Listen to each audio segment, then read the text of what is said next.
Voilà, chers frères et sœurs, je vous dis bonjour dans le précieux nom de notre Seigneur Jésus-Christ. Je suis l'évangélique Jacques Smaro de la Mérès.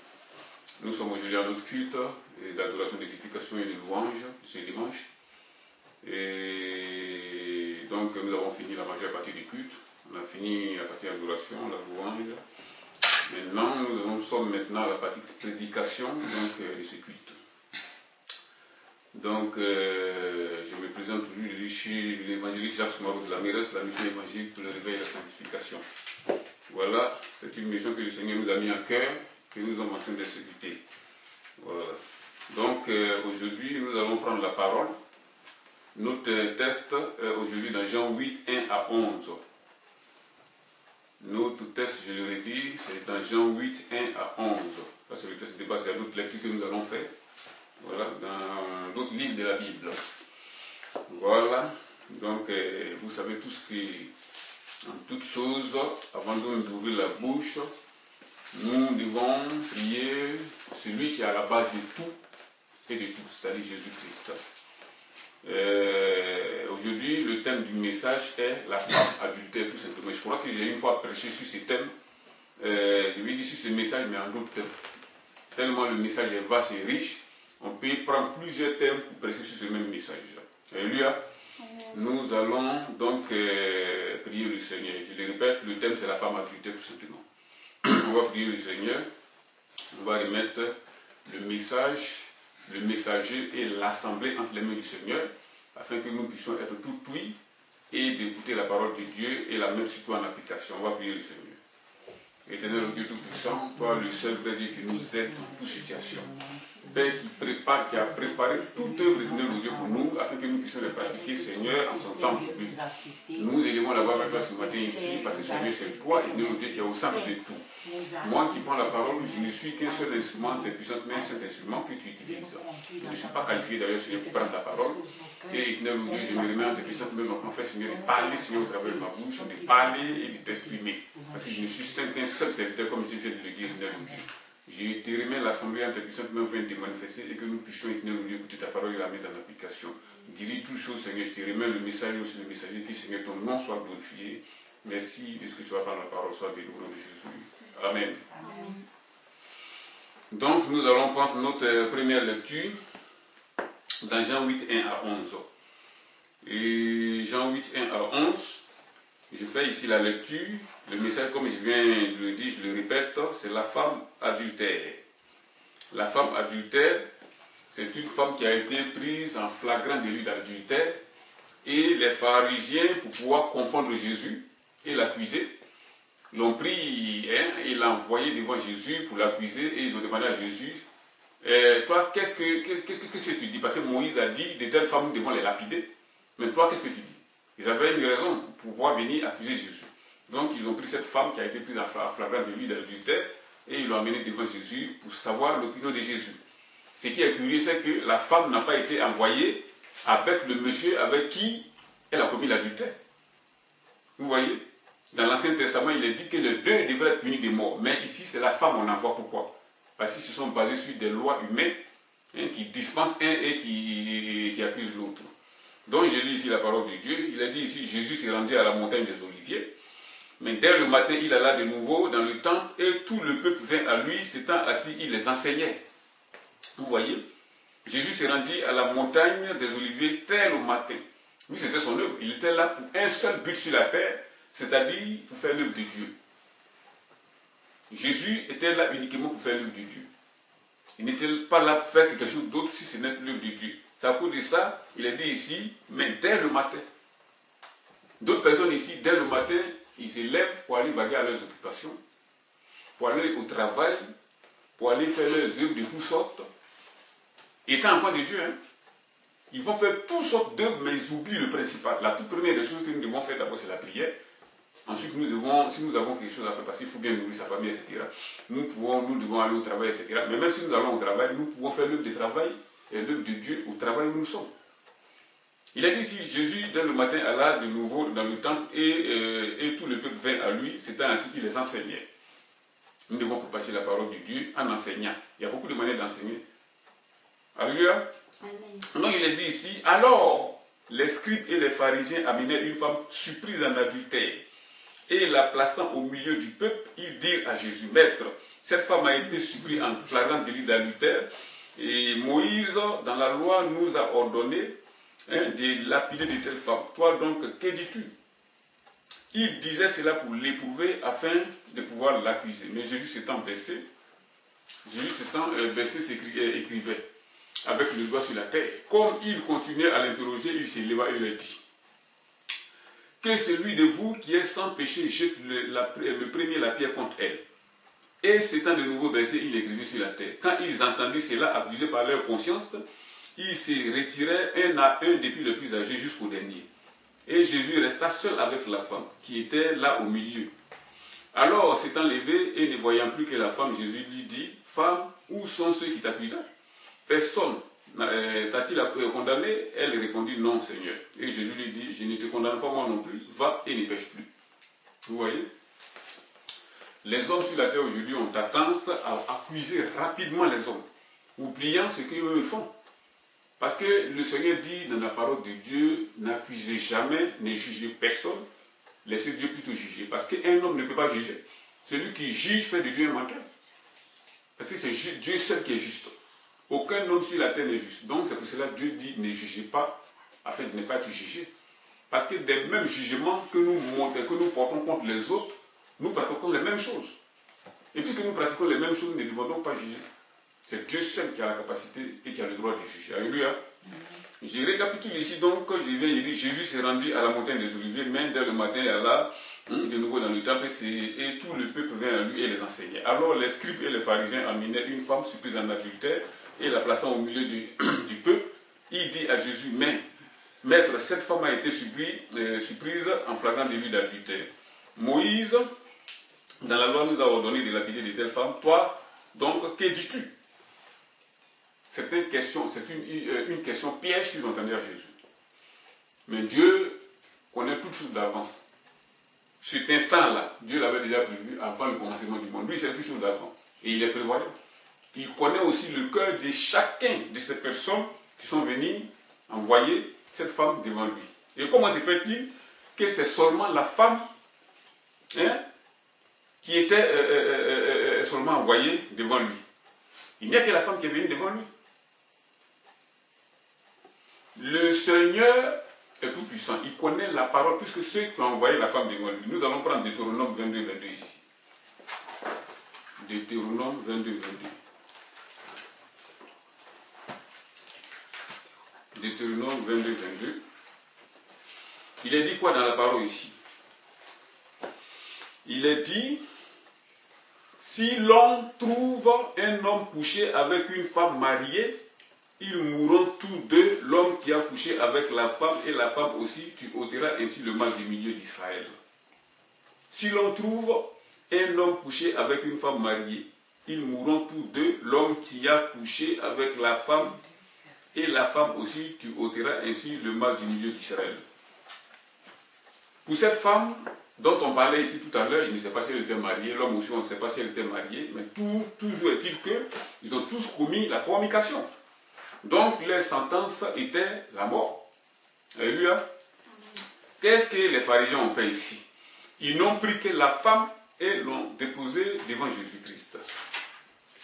Dédouanant ainsi le monsieur qui a commis l'adultère. Parce qu'en général, c'est l'homme qui va vers la femme. Mais comment se fait-il que c'est la femme qui est venue, qu'ils ont envoyé devant Jésus ici? Vous voyez l'injustice qui est déjà faite. Et puisque le Seigneur connaît leur cœur, il les a répondu comme il fallait. Alléluia. Amen. Donc, il est donc dit ici, dans Deutéronome, que les deux devront être châtiés. Mais nous, pourquoi nous voyons seulement les pharisiens venant avec seulement cette femme? Vous voyez? Ils ont dit ici, alors les scribes, dans le verset 3 toujours, et les pharisiens amenaient une femme surprise en adultère et la plaçant au milieu du peuple. Il dit à Jésus, Maître, cette femme a été surprise en flagrant délit d'adultère. Moïse, dans la loi, nous a ordonné de lapider de telles femmes. Toi donc, que dis-tu? Non seulement c'est un piège qu'ils ont entendu à Jésus, mais je vais vous le dire, Jésus est Dieu. Ce moment, nous, c'est maintenant, nous le découvrons. Ou c'est peut-être pour la première fois où nous avons pris la Bible que nous avons découvert ce moment. Mais lui, avant le commencement du monde, lui savait déjà ce qu'il avait fait ici. Alors que les pharisiens, eux, c'est sur le moment qu'ils ont su la chose et que la chose a été faite. Mais Dieu connaît toutes choses d'avance. Hein? Ils sont venus donc pour accuser Jésus et pour le prendre au piège par ses propres mots. Mais cette femme a été surprise en flagrant délit d'adultère. Moïse, dans la loi, nous a ordonné de lapider de telle femme. Toi donc, que dis-tu? Vous voyez? Moïse, dans la loi, nous a ordonné de lapider de telle femme. Toi donc, que dis-tu? Donc, ils mettent en confrontation Moïse et Jésus ici. Ils oublient une chose. Puisqu'ils n'ont pas cru au Fils de Dieu que Dieu a envoyé sur la terre pour sauver l'humanité, eux, ils ont toujours cru que c'est Moïse. Ils attendaient toujours le Messie, mais en attendant, ils avaient mis leur foi en Moïse. Ils mettent ici, sur le même pied d'égalité, Jésus et Moïse. Moïse nous a ordonné de lapider de telle femme, et maintenant, qu'est-ce qu'il dit? Vous voyez? Donc, ils oublient, puisqu'ils n'ont pas cru dans la venue du Messie, ils oublient que Moïse est un simple serviteur dans la maison de Jésus-Christ et que Jésus-Christ est le maître de cette maison. Mais je viens de le dire, ils n'ont pas cru en Jésus. Puisqu'ils n'ont pas cru en Jésus, ils avaient mis, en entendant leur foi, en Moïse, en attendant le retour de leur Messie à eux. Dieu n'a pas envoyé, il ne va pas envoyer un deuxième Messie. Tout est clair et dit dans la parole de Dieu. Les Juifs étaient sous occupation romaine en ce moment. Donc ils attendaient un Jésus, un Messie qui allait venir en gloire et les délivrer avec fracas de la domination romaine. Pourtant la parole de Dieu dit quoi? La parole de Dieu dit que le royaume des cieux ne vient pas de manière à frapper les regards. Mais le royaume de Dieu vient de manière simple. Sans faire de tapage. Mais ce n'est pas le deuxième, ce n'est pas le retour de Jésus qui sera comme ça. Le retour de Jésus, tout œil, la Bible le dit, le verra. Mais lorsqu'il est venu pour la première fois, c'était d'une manière simple, subtile, simple. Et la parole de Dieu le dit, puisque c'est des scribes et des pharisiens, ils le savent. Mais ils n'ont pas cru à la parole de Dieu. Vous voyez? Maître, cette femme a été prise en flagrant délit d'adultère. Moïse nous a ordonné de lapider de cette femme. Et toi, qu'est-ce que tu dis? Ils ont oublié d'envoyer aussi le monsieur. Parce que s'ils envoyaient le monsieur, eux-mêmes ils allaient s'accuser parce que ce sont des gens qui se cachaient pour aller aussi chez les prostituées. Les religieux, c'est ça. Ils se montrent au grand jour devant le monde, vêtus d'habits, de robes, de religieux. Mais ils ont une double vie cachée. Ils ont envoyé la femme parce qu'eux-mêmes, leur conscience, les grands, ils font la même chose. C'est à cause de ça ils ont dédouané le monsieur. S'ils n'avaient pas dédouané le monsieur, on allait savoir que c'est des personnes qui sont sincères dans ce qu'ils font. Mais c'est des gens qui font tous les mêmes choses. Donc c'est la femme qu'ils ont accusée. Alléluia. Maintenant, la Bible dit ici, dans le chapitre, le verset 6 du chapitre 8, il disait cela pour l'éprouver, afin de pouvoir l'accuser. Vous voyez? Amen. Afin de pouvoir l'accuser. Tout leur problème, c'était ça. Au lieu de chercher à comprendre l'essence des enseignements de la parole de Jésus, eux, ils étaient là uniquement dans le but de l'accuser, de chercher à le surprendre par des paroles, afin de pouvoir l'accuser et l'éliminer. Parce qu'il était devenu leur seul concurrent sur la place. Tant que lui, il était là et il n'était pas tranquille. Maintenant, il est dit, Jésus s'étant baissé, écrivait avec le doigt sur la terre, comme il continuait à l'interroger, il s'éleva et il a dit, que celui de vous qui est sans péché jette le premier la pierre contre elle. Vous voyez? Jésus est Dieu. Il a la réponse à tout. Ils ont continué donc à lui poser cette question. Donc Jésus s'est relevé, il a dit, bon, celui de vous qui est sans péché, jette le premier la pierre contre elle. Et comme c'est des gens qui ne font que pécher, ils sont dans le vol, les trucages de toutes sortes, l'adultère, la rétention des salaires des ouvriers, ils sont dans des coups bas, des connivence avec les Romains, toutes sortes de péchés. Immédiatement, la Bible dit ici que la Bible dit ici, donc dans le verset 8, que c'est un de nouveau verset, il écrivait, c'est quand il a entendu ces choses, c'est là, accusés par leur conscience, dans le verset 9 du chapitre 8 toujours. Vous comprenez? Accusés par leur conscience, ils se retiraient un à un. Vous voyez? Accusés par leur conscience, ils se retiraient un à un. Parce que c'est des gens, je viens de vous dire que c'est des gens qui trempent dans des faussetés, dans toutes sortes de magouilles. C'est des religieux. Un religieux, c'est qui? C'est une personne qui n'a pas foi en Dieu, mais qui croit que par des pratiques, il peut un jour arriver à Dieu. Par ses propres chemins, il croit qu'un jour, il peut arriver à Dieu. la voie que Dieu a donnée aux hommes pour pouvoir un jour le rejoindre, ils n'en prennent pas cela, mais ils prennent leur propre voie à eux pour pouvoir arriver un jour à Dieu. Ce qui est impossible. Ça, c'est ça un religieux. Il a dit ici, quand ils entendaient cela accusé par leur conscience, ils se retiraient un à un.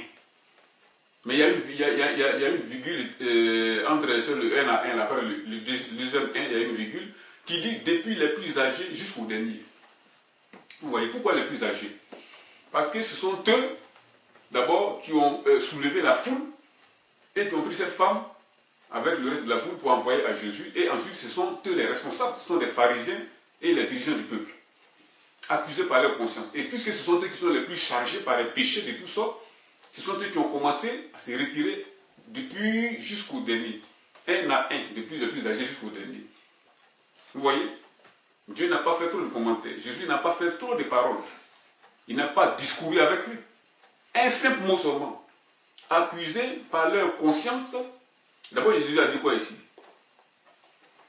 De nouveau baissé, quand il entendit cela, il accusait par leur conscience, il se retenait. Il a dit seulement, et s'étant de nouveau baissé et puis sur la terre, quand il entendit cela, accusé par leur conscience, il se retirait depuis les plus âgés jusqu'au dernier. Jésus resta seul avec la femme. Tout le monde est parti. Il y avait une foule. Quand c'est des événements comme ça, quand ça se passait en Israël, ce n'était pas une petite foule. Il y avait énormément de monde. Vous comprenez? Il y avait beaucoup de monde.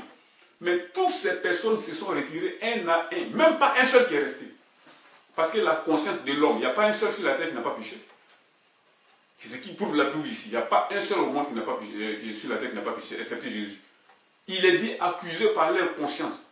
Cette foule-là, je ne sais même pas, je ne pouvais pas les dénombrer ici. Je ne sais pas si c'était 3000 personnes, 2000 personnes ou 5000 personnes.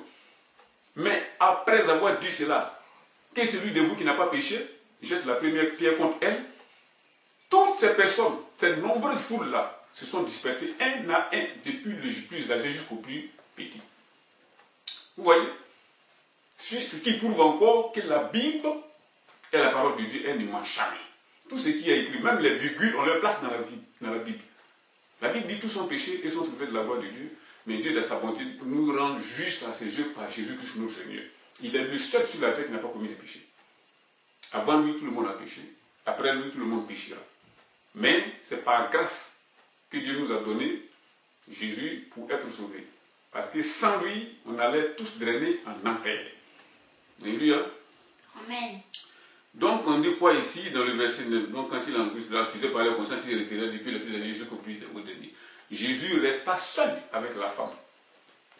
Vous voyez? Ces milliers de personnes qui étaient venues entendre ce qui allait se passer, voir ce qui allait se passer, il n'y a personne qui est resté. Même pas un enfant, parce qu'il y avait aussi des enfants de la rue. C'est pour dire que même les enfants à partir de 8 ans déjà, peuvent être responsables de leurs actes. Ils ont déjà commis des péchés, ils sont tous partis passer accusés par leur conscience. Alléluia. Amen. Amen. Jésus resta seul avec la femme, et étant là au milieu, alors, dans le verset 10 du chapitre 8 toujours, alors s'étant relevé, il ne voyant plus que la femme, Jésus lui dit, femme, où sont ceux qui t'accusaient? Il a posé la question à la femme. Où sont ceux qui t'accusaient? La femme aussi, qu'est-ce qu'elle a répondu à son tour? Elle dit, personne ne t'a-t-il, il a ensuite répliqué, il a dit, personne ne t'a-t-il condamné? Elle a répondu, non Seigneur. Oui, ici, et Jésus lui dit, je ne te condamne pas, non, moi non plus, va et ne pêche plus. Vous voyez? C'est le Père de la compassion, il est venu pour ça. Il est venu pour sauver ce qui était perdu. Jésus n'est pas venu pour sauver les justes, il est venu pour sauver les pécheurs. Les pharisiens un jour lui ont posé la question en disant, mais pourquoi ton maître mange avec des pharisiens et des gens de mauvaise vie? Il a dit que lui n'est pas, c'est un médecin, n'a pas besoin de... il est venu pour sauver ce qui était perdu et non pas pour ce qui était sauvé. Celui qui se trouve juste à ses yeux devant Jésus, lui il est perdu.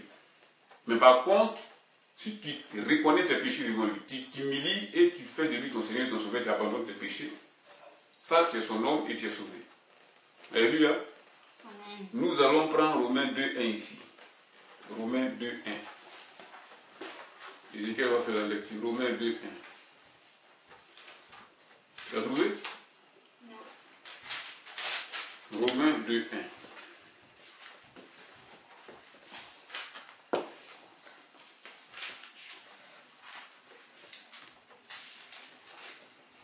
Romains 2, 1.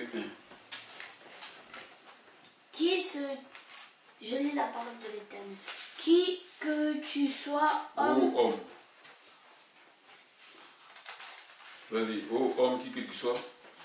Qui que tu sois, homme, toi qui juges, tu es donc inexcusable. En effet, en jugeant les autres, tu te condamnes toi-même, puisque toi qui juges, tu agis comme eux. Nous savons que le jugement de Dieu contre ceux qui agissent ainsi est conforme à la vérité. Oui, c'est bon. Donc, il est dit ici dans le chapitre 2 des Romains, pardon, le verset 1 du chapitre 2 de Romains, ô homme, qui que tu sois, qui juge, tu es donc inexcusable. Car en jugeant les autres, tu te condamnes toi-même. Puisque toi qui juges, tu fais les mêmes choses. Alléluia. Amen. Les pharisiens, les responsables du peuple, les dirigeants du peuple sont venus accuser une femme. Alors qu'eux-mêmes, ils étaient coupables des mêmes péchés. Voilà ce que la Bible dit ici.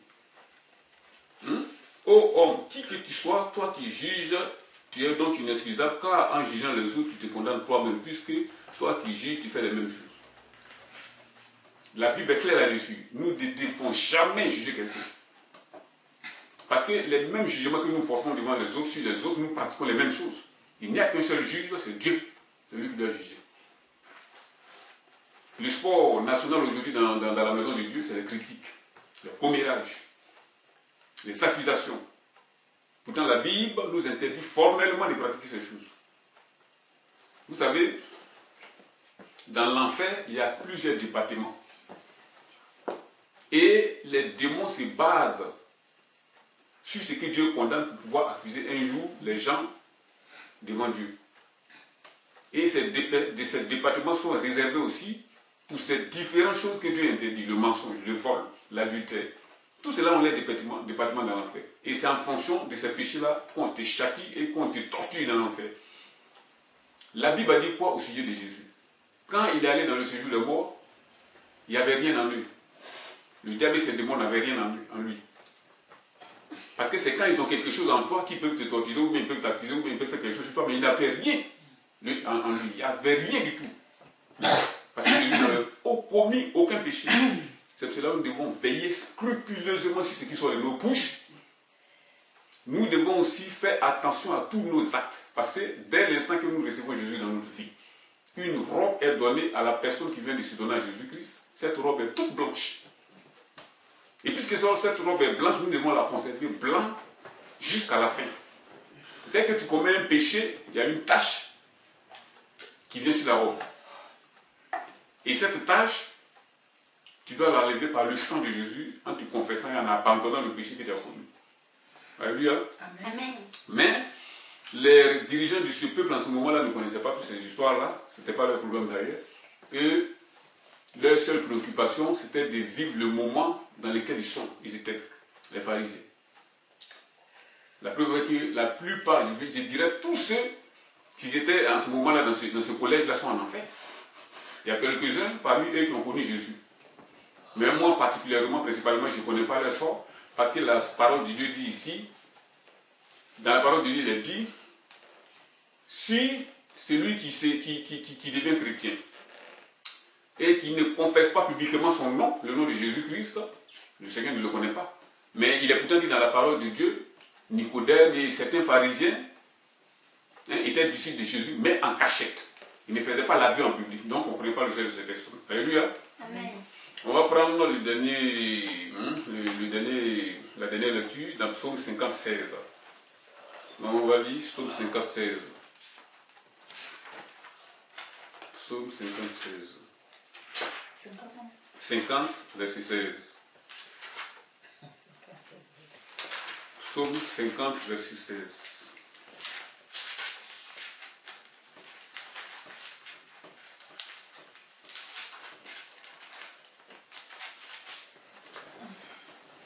Psaume 50, verset 16. Je lis la parole de l'Éternel. Et Dieu dit aux méchants, quoi donc, tu énumères mes lois et tu as mon alliance à la bouche, toi qui es les avis. et qui jette mes paroles derrière toi. Si tu vois... Bon. Donc, verset 16 jusqu'à 17. Il est dit ici, la parole de Dieu, dans Psaume 50, verset 16, et Dieu dit au méchant. Le méchant, c'est qui? C'est celui qui sait la vérité et le met en arrière pour pratiquer ce que lui veut et non pas ce que la parole de Dieu dit. Je vous ai dit que les pharisiens, les responsables du peuple, qui ont pris cette femme en adultère, en flagrant délit d'adultère, n'étaient pas n'importe qui. Ce sont des personnes qui connaissaient la loi. Ils savaient très bien qui était Jésus, parce que toutes les prophéties que la Bible a dit de Jésus sont arrivées. Et même sa mort, sa crucifixion sur la croix était annoncée. Donc ils savaient très bien qui était Jésus. Il est dit ici, et Dieu dit aux méchants, quoi donc, tu énumères mes lois et tu as mon alliance à la bouche, toi qui es des avis, hein, et qui jettes mes paroles derrière toi. Vous voyez? Ils sont au courant de tout, mais ils préfèrent jeter les paroles de Dieu derrière eux et pour faire leur propre volonté à eux. Ça, c'est ça un religieux. Vous voyez? Ils connaissaient les lois de Dieu, mais l'application ne suivait pas. Vous voyez? Un enfant de Dieu aujourd'hui, tous les enfants de Dieu doivent mettre en application. Rien ne sert de savoir que Dieu n'aime pas ceci ou cela si on ne le met pas en application. Si tu le sais, il faut le mettre en application. Parce que si tu ne le mets pas en application, même si tu le sais, c'est nul. Alléluia. Amen. Amen. Donc nous devons vraiment mettre en application la parole de Dieu dans tout son essence sans en omettre quoi que ce soit. Voilà, donc c'était cette courte parole que j'ai envoyée ce matin. Je vous remercie, je remercie aussi l'Assemblée et nous allons prier le Seigneur ici afin de nous donner le courage, la capacité de mettre en application ce que nous venons d'écouter. Père éternel Dieu, je te remercie pour le message, le messager, ce que nous avons écouté. Seigneur, moi-même qui parle, il y a aussi besoin de cette nourriture parce que Seigneur, je suis un canal, éternel Dieu. Merci pour ta grâce, de ce que tu nous as donné la capacité d'écouter cette parole et de tenir ce mouvement. Nous savons, éternel Dieu, que tu es celui qui bénit. Merci, Seigneur, nous te prions de nous donner la capacité de la mettre en application. Merci pour ta grâce, sois béni au nom de Jésus. Amen. Amen.